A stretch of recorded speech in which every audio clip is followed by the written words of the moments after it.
Lieutenant general Mohammad Asim Malik DGISI तैनात 30 सितंबर को नई जिम्मेदारियां संभालेंगे। GHQ में एडजुटेंट जनरल के फराइज सर अंजाम दे रहे हैं।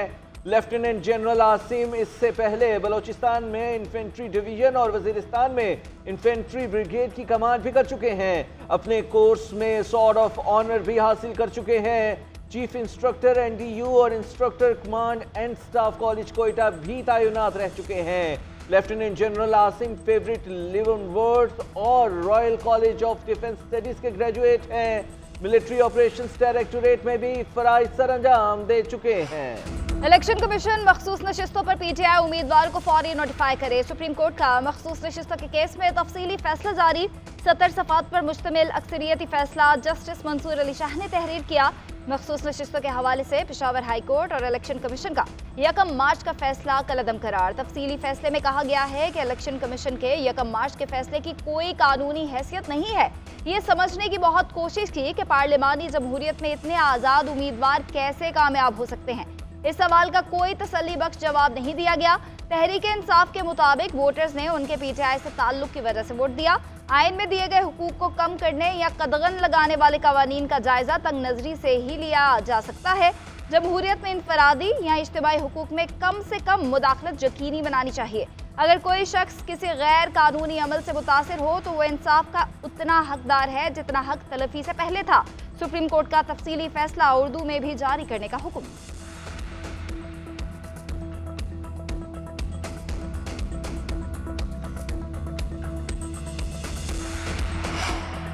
मखसूस नशिस्तें अलॉट करने के लिए बनाई गई इंतखाबी रूल्स की शिक 94 कलअदम करार। सुप्रीम कोर्ट के तफसीली फैसले में कहा गया रूल 94 आइन और इलेक्शन एक्ट 2017 से मुतसादिम है। इंट्रा पार्टी इंतखाबात ना कराने की सजा इंतखाबी निशान वापस लेने से ज़्यादा कुछ नहीं। इंतखाबी निशान वापस लिए जाने का मतलब ये नहीं कि सियासी जमात के आइनी हुकूक ख़त्म हो गए। इंतखाबी निशान ना होने पर मखसूस नशिस्तें ना दिया जाना इलेक्शन कमीशन की तरफ से इजाफी सज़ा है। वाज़े कानून के बगैर किसी को सज़ा नहीं दी जा सकती। सुप्रीम कोर्ट बल्ले के निशान वाले केस में पार्टी की आइनी हुकूक वाजे करती तो कन्फ्यूजन पैदा ना होती। इलेक्शन कमीशन ने भी अपने हुक्मनामे में PTI के आइनी हुकूक वाजे नहीं किए।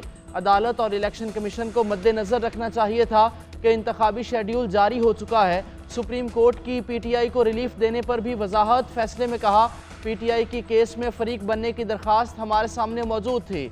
उमूमी फरीक बनने की दरख्वास्त पर पहले फैसला किया जाता है। इलेक्शन कमीशन हुकूमत का चौथा सुतून है मगर यह किरदार अदा करने में नाकाम रहा। मखसूस नशिस्तों के अक्सरियती फैसले में 2 जजेस के इख्तलाफी नोट पर तहफ़्फ़ुज़ात। फैसले में कहा गया है कि इख्तलाफ करने वाले साथी जजेस ने कहा कि हमारा फैसला आइन के मुताबिक नहीं है। 3 अगस्त के इख्तलाफी नोट सुप्रीम कोर्ट जजेस के हवाले से मुनासिब नहीं। जस्टिस अमीनुद्दीन और जस्टिस नईम अख्तर अफगान का अमल सुप्रीम कोर्ट जजेस के मनसब के मुनाफी है। बतौर बेंच मेंबरान वो कानूनी तौर पर हक़ाइक़ और कानून से इख्तलाफ कर सकते हैं। राय देने के लिए वो वजूहात भी दें कि दूसरे जजेस की राय में क्या गलत है। जिस तरीके से इख्तलाफ किया गया वो जजेस के तहम्मुल और शाइस्तगी से कम है। सुप्रीम कोर्ट के फैसले के बाद इलेक्शन कमीशन की हिकमत अमली क्या होगी? आला सतह का मुशावरती इजलास 5वीं बार भी बेनतीजा खत्म। चीफ इलेक्शन कमिश्नर की ज़ेर सदारत इजलास में आईनी और कानूनी पहलुओं का जायजा। सुप्रीम कोर्ट के फैसले और नए इलेक्शन एक्ट पर तबादला ख्याल किया गया। कानूनी टीम ने भी अपनी राय दे दी। ज़राए के मुताबिक राय में कहा गया कि सुप्रीम कोर्ट के फैसले पर अमल दरामद से पेचीदगियां पैदा होंगी। इलेक्शन तरमीमी एक्ट भी मुतासिर होगा। एक्ट ऑफ पार्लियामेंट को बाईपास करने से तौहीन पार्लिमान होगी। इंट्रा पार्टी इलेक्शन तस्लीम होने तक PTI का तंजीमी ढांचा ही नहीं, इससे कबल 4 इजलास बेनतीजा खत्म हो चुके हैं। पार्लियामेंट की कानून साजी सुप्रीम कोर्ट के फैसलों से बालातर है। कानून साजी पार्लियामान का हक है। अदालती फैसले पर राय दी जा सकती है। वफाकी वजीर कानून आजम नज़ीर तारड़ कहते हैं आज़ाद उम्मीदवार को कामयाबी पर 3 दिन में किसी जमात में शामिल होना होता है। अदालत ने नए कानून पर राय नहीं दी।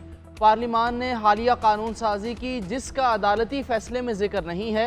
इलेक्शन एक्ट में 2 बुनियादी तरामीम की गई हैं। दोनों तरामीम कानून की सूरत में मौजूद हैं।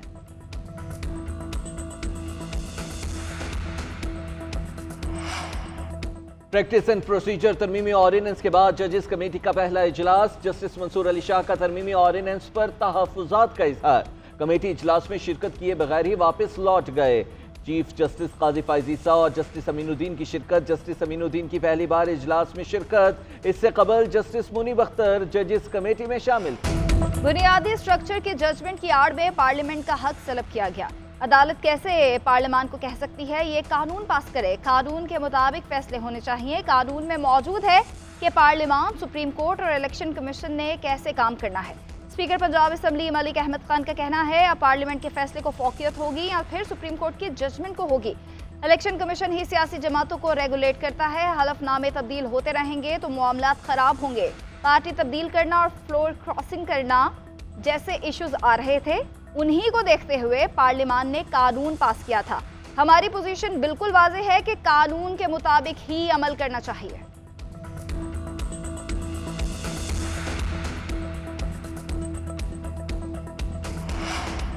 मखसूस नशिस्तें तहरीक इंसाफ का हक है। इलेक्शन कमीशन जल्द मखसूस नशिस्तों का फैसला करे। मखसूस सीटें उसी जमात को मिलेंगी जो उम्मीदवार जीते हों। चेयरमैन पीटीआई बैरिस्टर गौहर कहते हैं मखसूस सीटें अलॉट ना होने की वजह से आज तक सेनेट इलेक्शन नहीं हुए। पार्टी जिसे नामजद करे उसी को ही उम्मीदवार माना जाएगा। सुप्रीम कोर्ट ने कहा कि इलेक्शन कमीशन किसी पार्टी के खिलाफ फैसला नहीं दे सकता। सुप्रीम कोर्ट के फैसले से जमहूरियत मजबूत हुई। इलेक्शन कमीशन का वजाहत मांगना बदनीयती पर मबनी था। आईनी अदालतों का कोई फ़ायदा नहीं, सुप्रीम कोर्ट को ही मजबूत करें। जमहूरियत के लिए आज़ाद अदलिया ज़रूरी है।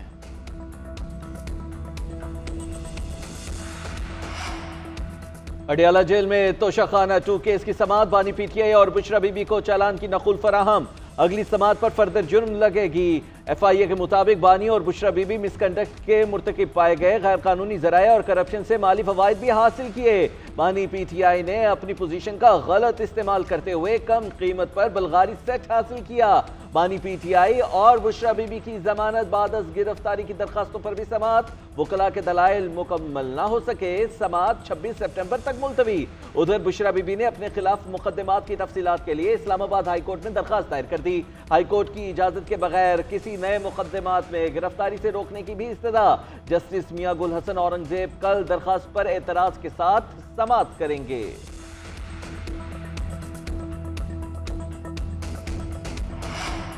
तहरीक इंसाफ का 29 सितंबर को मियांवाली में जलसा मनसूख। रावलपिंडी में मैदान से जाने का फैसला। बानी पीटीआई की हिदायत पर जलसा मनसूख किया गया। कोर कमेटी को भी आगाह कर दिया गया। बानी पीटीआई की 28 सितंबर को रावलपिंडी में जलसा करने की हिदायत। वजीर आला खैबर पख्तूनख्वा अली अमीन गंडापुर ने 29 सितंबर को मियांवाली में जलसे का ऐलान किया था।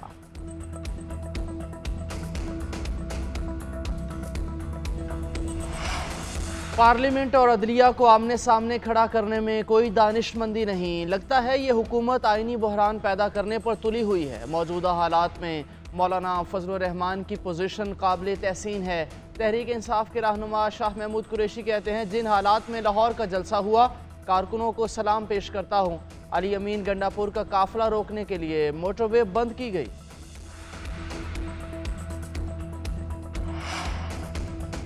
पंजाब असम्बली के अंदर पीटीआई का इजलास। सदर पीटीआई लाहौर शेख इम्तियाज और फरूख जावेद मून के दरमियान तल्ख जुमलों का तबादला। तल्ख कलामी के वक्त opposition leader Punjab assembly Malik Ahmad Khan Bachar, Firdous Shamim Naqvi समेत दीगर रहनुमा और अरकान असम्बली में मौजूद थे।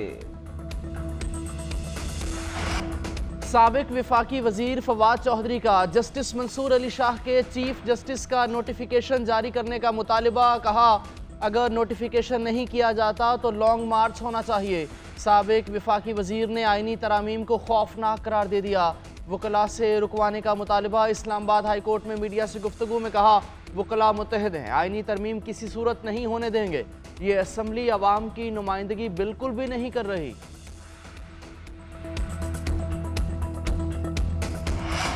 पाक चीन ताल्लुकात की मजबूती की जानिब मस्बत पेशरफ। चीन के सदर शी जिनपिंग का वजीर आजम की सालगिरह पर तहनीयती खत।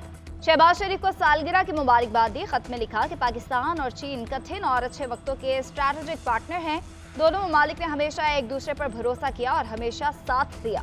ताल्लुकात की मजबूती मेरे लिए इंतहाई अहमियत की हामिल है। आपके साथ सीपैक की तामीर के लिए काम करने का ख्वाहा हूँ। मुतादिद शोबों में ताउन और मुश्तरका मुस्तकबिल के लिए काम करने का ख्वाहिशमंद हूँ। वज़ीर आज़म शहबाज शरीफ का चीनी सदर से इजहार तशक्कुर, कहा खुशहाल पाकिस्तान और चीन कम्युनिटी की तामीर के लिए भरपूर मेहनत करते रहेंगे।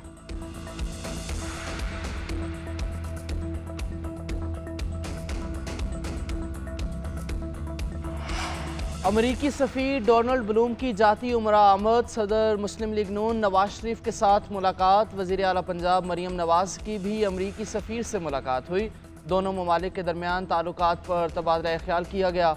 बाहमी दिलचस्पी के उमूर ज़ेर गौर आए।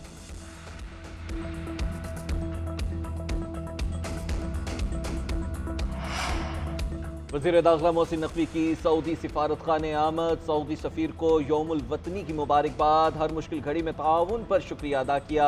वज़ीर आला पंजाब का सऊदी शाह और वली अहद के लिए तहनीती पैगाम। मरीम नवाज ने कहा पाकिस्तान और सऊदी अरब सकाफत और रवायात की बुनियाद पर एक दूसरे से जुड़े हैं। रिमैन शरीफैन से एहतराम और अकीदत का रिश्ता है। चैंपियंस डे कप की प्ले ऑफ लाइनअप मुकम्मल। मार्कोर्स और पैंथर्स कल पहले क्वालिफायर्स में नबर्द आजमा होंगे। फातेह टीम बराह रास्त फाइनल के लिए क्वालिफाई करेगी। हारने वाली टीम को फाइनल में रसाई का दूसरा मौका मिलेगा। एलिमिनेटर 1 में बुध को स्टालियंस और लाइंस में जोड़ पड़ेगा। फातेह साइड मार्कोर्स और पैंथर्स के दरमियान हारने वाली टीम से मुकाबला करेगी। एलिमिनेटर 2 से दूसरी फाइनलिस्ट का फैसला होगा। डॉल्फिन्स का सफ़र इब्तदाई मरहले में ही तमाम हो गया। लायंस के खिलाफ आखिरी मैच में 16 रन से कामयाबी भी किसी काम ना आ सकी।